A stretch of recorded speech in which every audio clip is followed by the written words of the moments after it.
Texas. So great shout out to our friends at Brenham. We are doing some strategic visioning with the County of Washington County, Texas. And today we're in Brenham doing some focus group meetings, and they were gracious enough to let me use an office to get started. And Halson, you are, I know, a connoisseur of ice cream, and you know, right, that Brenham, Texas is the home of what ice cream? Yeah, Blue Bell ice cream. Oh my That's goodness. right. Bluebell ice cream, the best in the business for sure.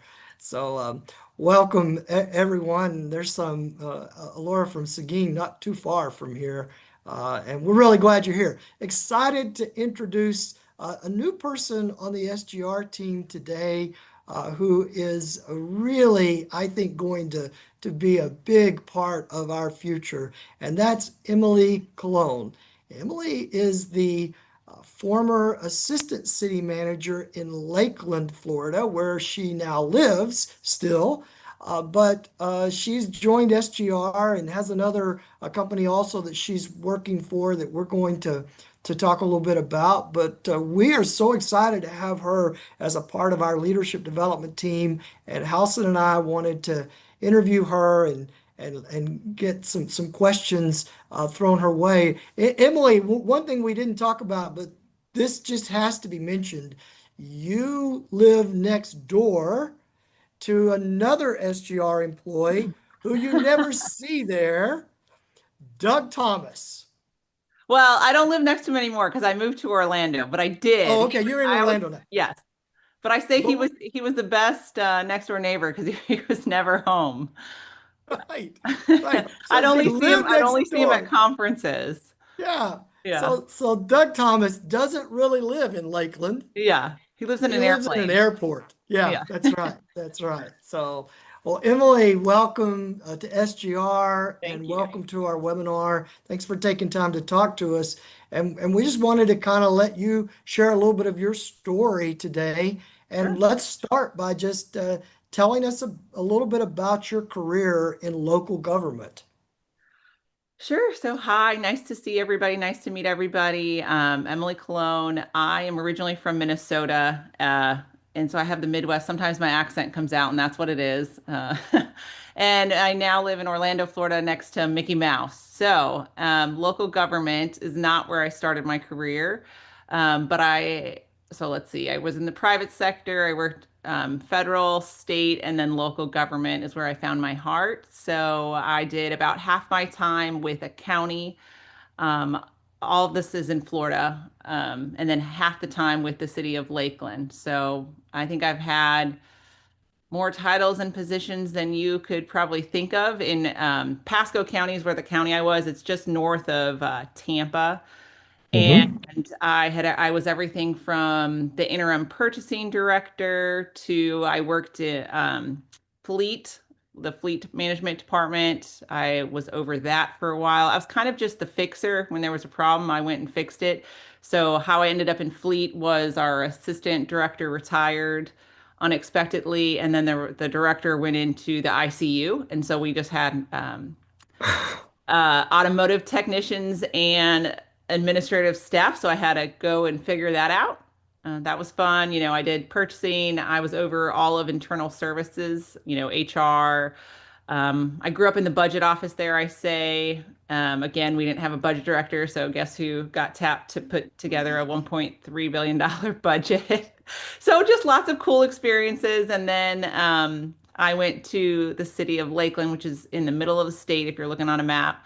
And as the assistant city manager, started the Office of Innovation and Strategy there, and I left as the deputy city manager just this last April. So, Wow. You know, it's interesting what you've described in terms of your career journey, and I can only say this anecdotally, is very common from my experience of ACMs, DCMs, because you have to move in so many different directions in that position. mhm. Very helpful if you've had a background of different things, right? Oh, definitely. You're switching gears and how to, know a little about a lot or a lot about a little, whatever the saying is. Well, one of the things we're really appreciative of is your background in purchasing because, and this is a heads up for everybody that's sending out RFPs that we might be responding to. We've drafted Emily as the person to respond RFPs for the leadership development side of SGR. So if you're writing an RFP, just know Emily has a background and Yeah. she can respond to it. Yeah. Watch out. I know how to read and respond to what you want. That's great. We need somebody like that. All right. Well, I know Halson's got some questions too. Innovation is part of her background as well, Halson. But what do you want to ask Emily?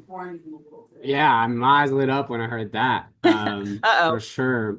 Well, just seeing kind of it sounds like you really formed this constellation of like purchasing, finance, innovation strategy, city management. Taking a step back, what is it that you really love most about local government during your time there?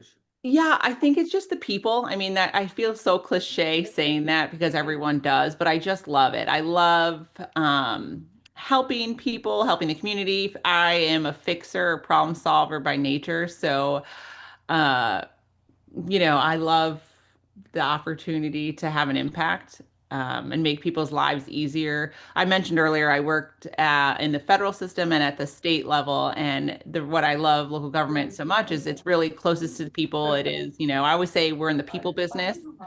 So it just is a natural fit for me. I mean, I even love like the grumpy curmudgeon like that just doesn't like I am gonna make them the biggest fan and we're gonna change this and make it awesome. So it's yeah, all the people, even the grumpy ones.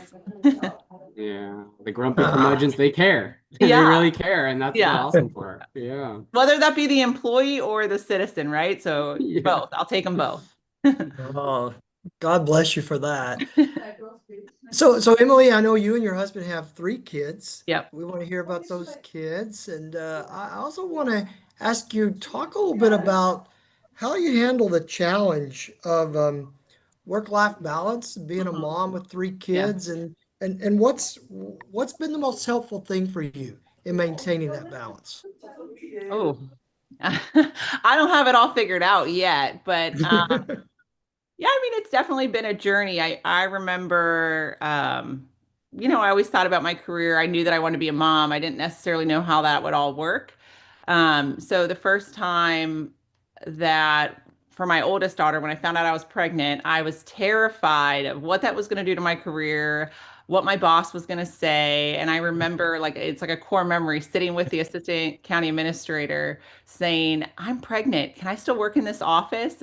And it was the budget office because I looked around and everybody had a stay-at-home spouse or they chose not to have children or their children were grown, right? So when I was looking around at leadership, I was Mm. definitely someone who hadn't seen other people do it. So, three kids later, two different organizations, having to be kind of that person in leadership, having kids has been an interesting journey. Definitely, I think I got more confident with each kid. My first daughter, she's 9 years old. Um, it was a really tough budget season that year, and I was running the budget office, and I remember we had a Saturday meeting, if you can imagine, with county Ooh. administration. It was just a mess. And my husband was traveling for his job. And of course, daycare is not open on Saturday. And I mentioned earlier that I'm from Minnesota. So those like kangaroo baby packs, like I showed up to the meeting in the city administration or the county administration conference room with like my little kangaroo pouch. Yeah. And I remember an older assistant county administrator, an older gentleman said, "What do you got in there?" And I thank God she was the easiest baby, but it was just learning how to show up with the baby on my hip and get the work done and teach people that working moms can be a part of leadership. And so I had it all figured out, and then I chose to move to a city and have another kid to just to teach another organization what that was about. So I don't think there's any balance. My friend always reminds me it's not balance, it's integration and just figuring it out. Um, So Yeah. never a dull moment, if you will. I love that integration versus balance because your kids become a part of whatever career you have, Oh yeah. and helping them to experience that and not resent it, I think is Oh, always a big parental challenge. my And so I have two girls and then I have a son, and I always say my daughters who are oldest, 9 and 6, I say they're like quality control, you know. Lakeland's probably happy we moved out of town because we had quality control on the street. They would say, you know, so for one of the stories, we were doing car drop off for their school, and Parks and Rec vehicle, a water truck, was filling up at the fire hydrant, fill up the water truck to go then go spray the plants. And the girls were like, "Do they know that Chief? That's Chief Riley's water. And does Mr. Bill, who's the water utility, does he know that they're stealing his water too?" And you're like, "Okay, calm down.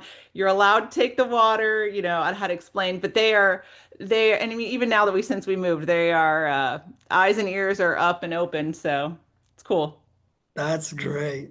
That's awesome. Totally kids who have been raised in City Hall. Yeah. The best. Yeah. And it's interesting when you get the perspective of the younger generation too, like, and they get to experience that and hear how they're seeing things. Yeah, That's it's fun. awesome. Yeah. Yeah, it seems like you really had to learn some lessons when it comes to leadership, especially Yeah. in a space where like kind of you're raising kids, and it looks like a lot of the other leaders in the room have already they kind of passed that part of their journey. Hmm. Um, what are some of the most important like lessons you've learned about leadership that maybe school didn't prepare you for, or maybe like no one told you about? Yeah. That's a good question. And I think that um, the hardest leadership lessons that I've kind of learned on the jobs are the ones that aren't expected.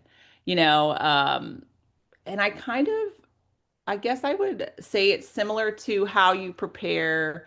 You know, I haven't been in the military, but I would imagine that, you know, you do these practice drills or even a first responder, you do it, but then when you get in the hot seat, when you are responding, when you're maybe in active combat, you kind of have to react. And it's, you know, hindsight's 2020. Kind of with leadership, definitely when it is high intensity, you know, of course, what flashes through my mind as I'm saying this is all of the dramatic things that I've been through, where it's like you have to make judgment calls, you're trying to figure it out. You know, of course, like one that's easy and more relatable to talk about is COVID.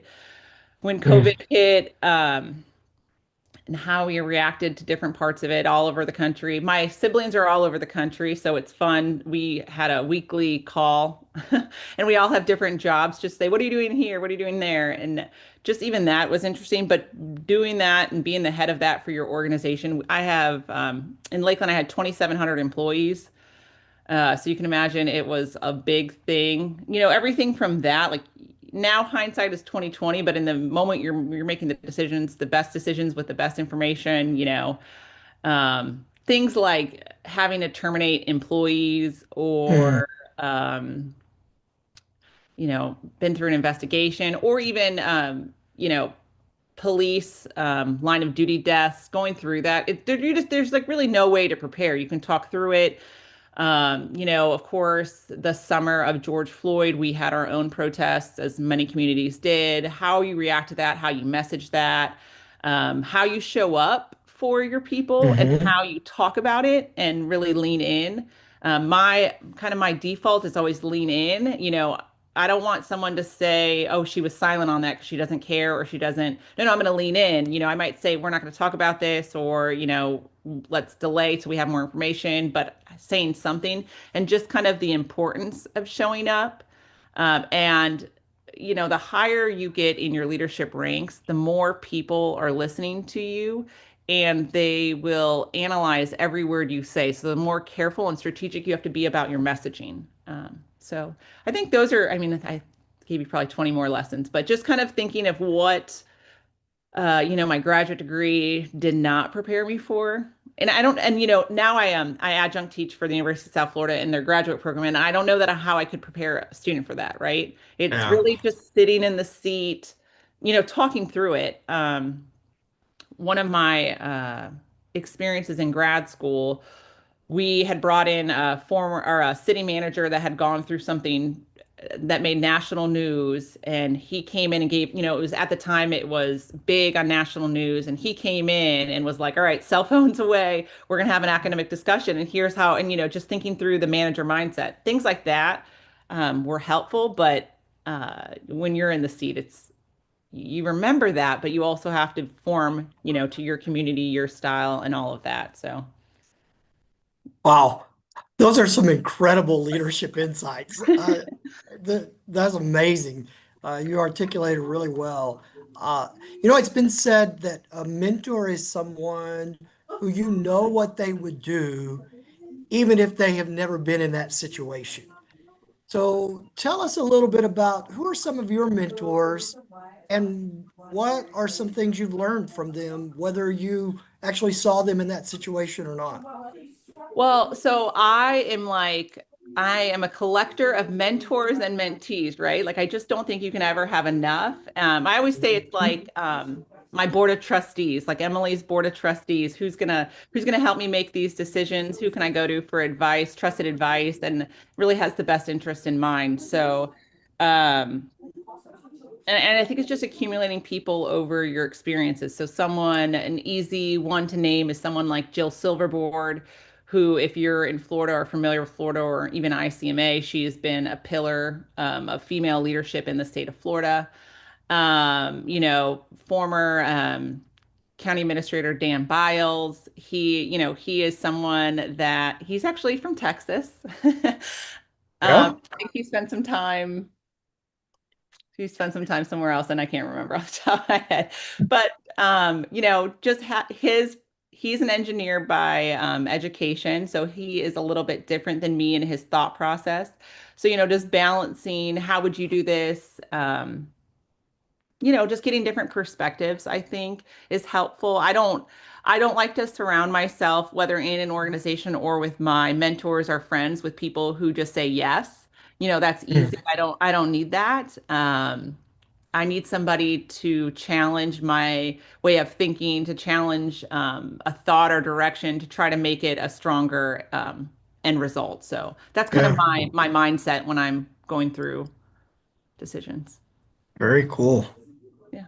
Yeah, I really appreciate having a diversity of perspectives when it comes to that board of trustees, that it's not that you blindly follow one of them, but it's like, okay, now I can make it in a decision having thought about Well, and, a lot and of different Well, and aspects. knowing that, like, ultimately, like, they can give you what they would do, or, but it's your shoes, you're walking it, you have to make the decision. And just having that respect, that if I don't listen to them and march to what they don't care, they just gave me a perspective, and they respect and trust me that I'm going to make the best decision.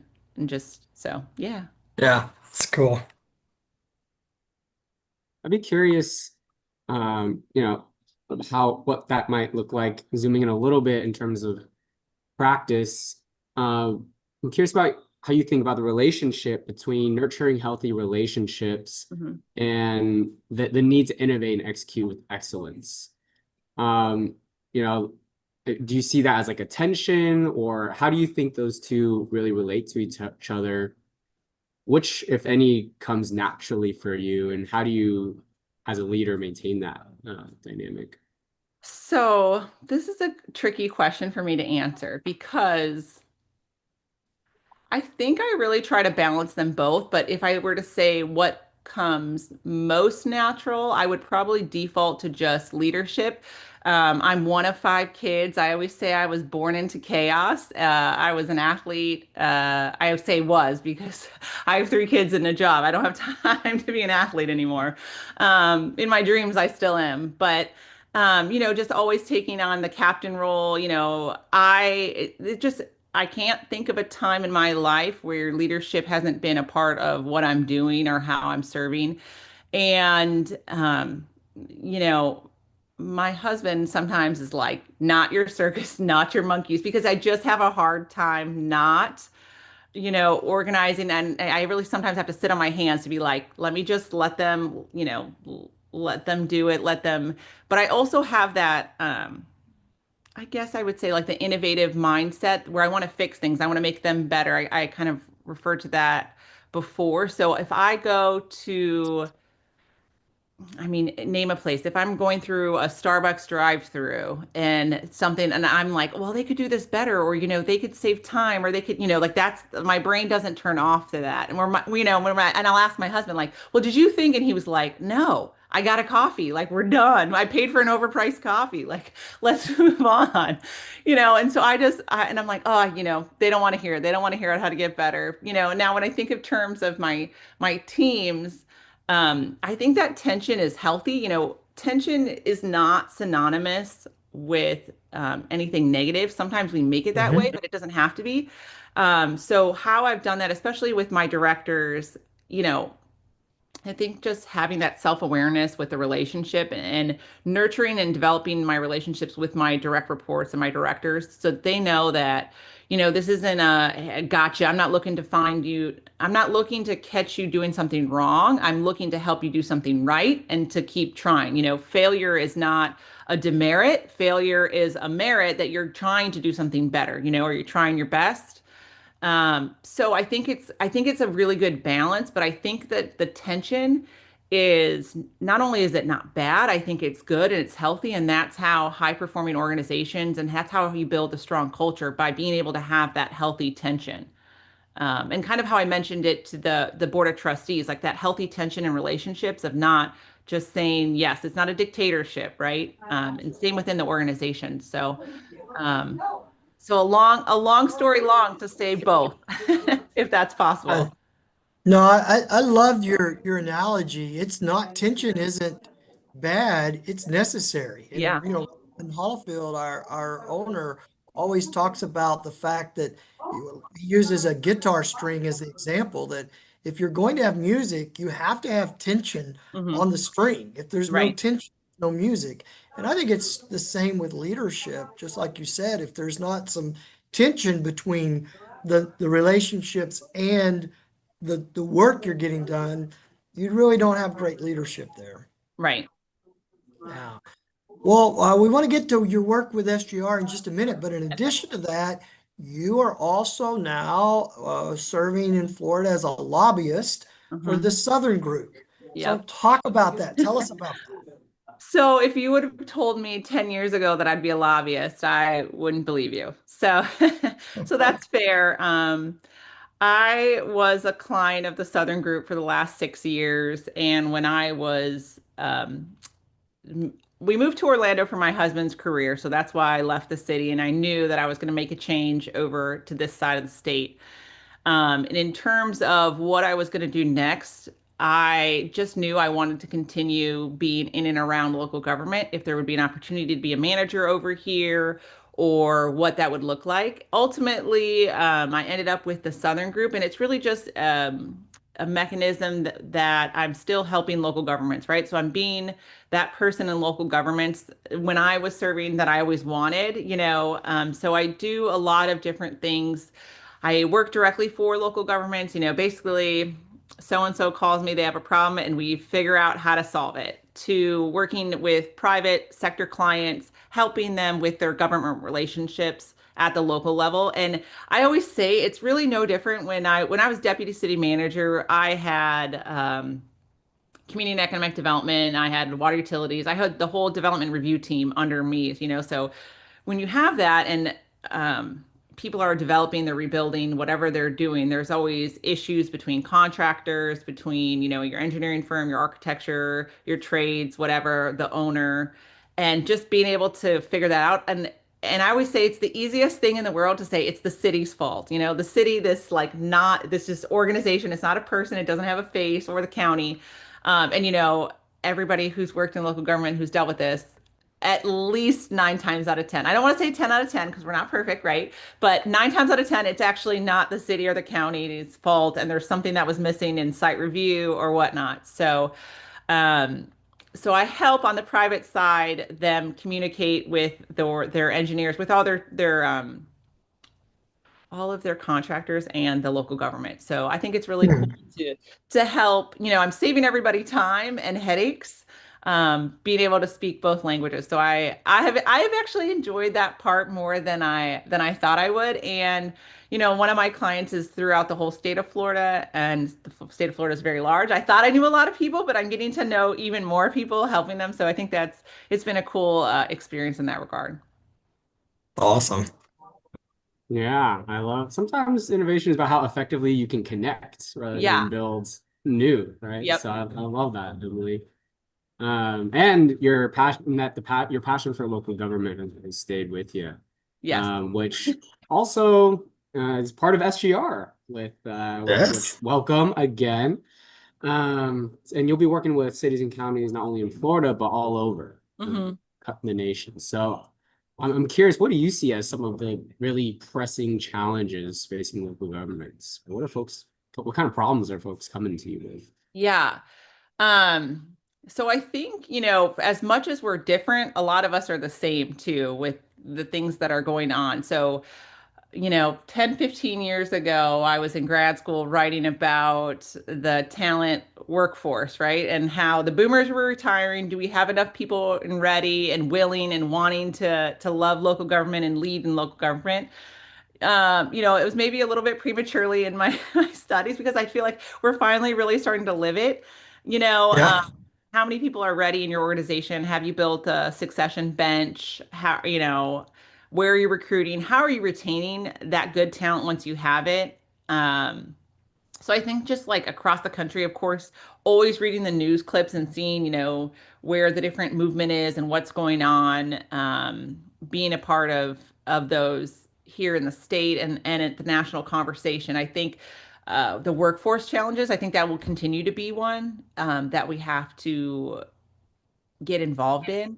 I think also, the reason why I love local government so much, and definitely with my experience at the federal and the state system, is because it's nonpartisan. I truly love just like doing the right thing. I am nonpartisan. Now that I'm a private sector lobbyist, people have said, "Well, what are you? What are you?" And Florida is a little bit spicy. I'll call it Yes. spicy. And I'm not. I say, nope, I'm still nonpartisan. I'm working with everyone. Everyone's my friend. And I just think like that dedication to nonpartisan at the local level is so important, especially with the national and the state rhetorics and just how they put pressures on the local governments.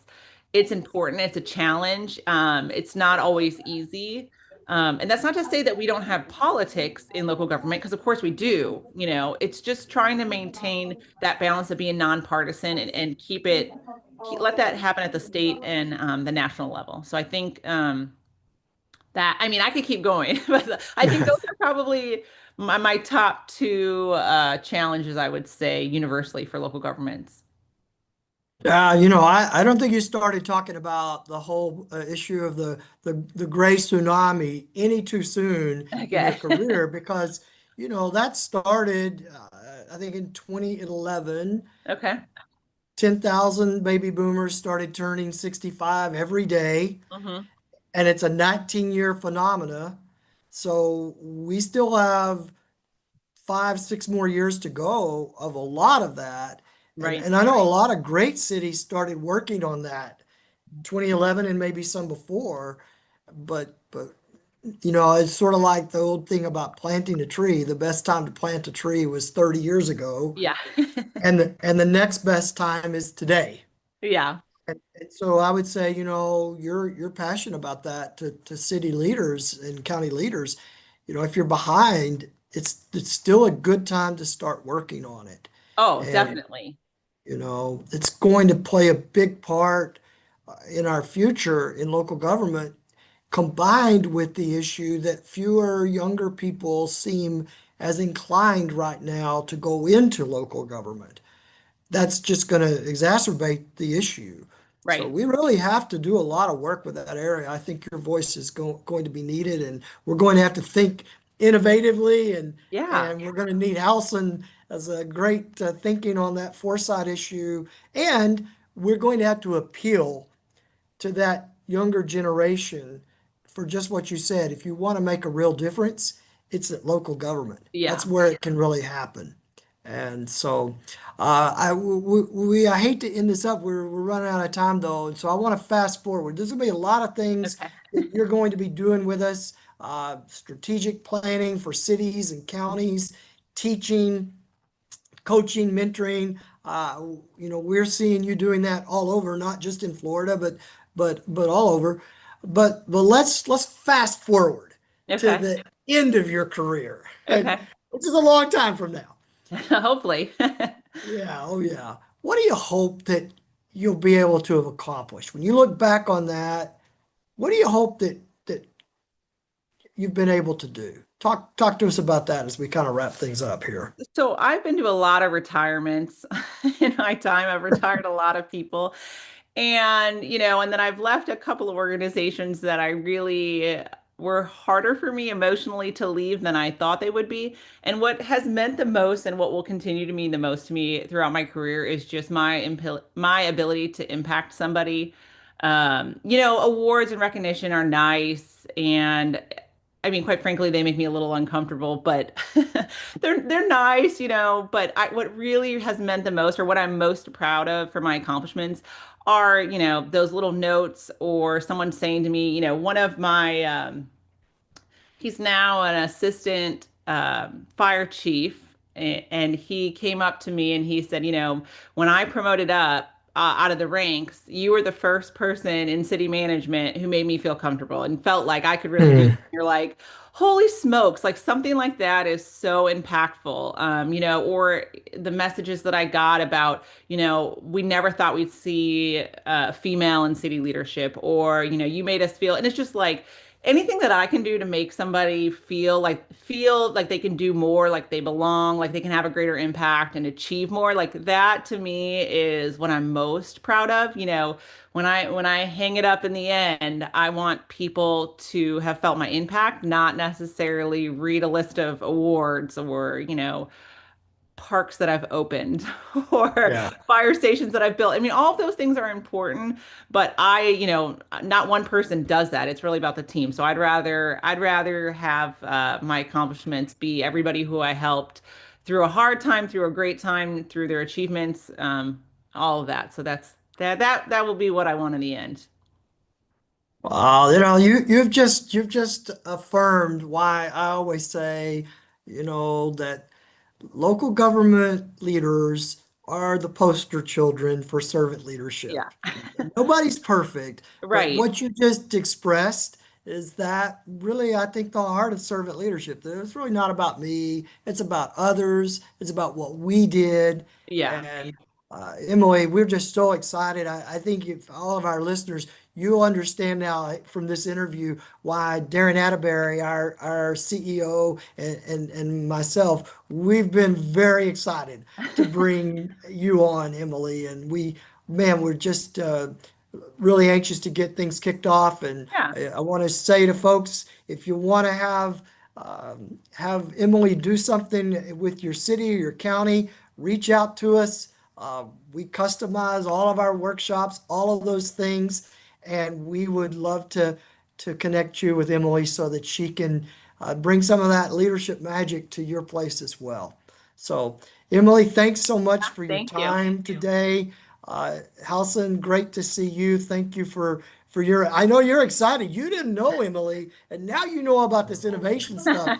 You're going to be reaching out to her too. So, Oh yeah. and thank you to you, Lisa Shook, and all of your work in the background, and to everyone that's been watching. Thanks so much. Hope you have a great day, great rest of the week, and we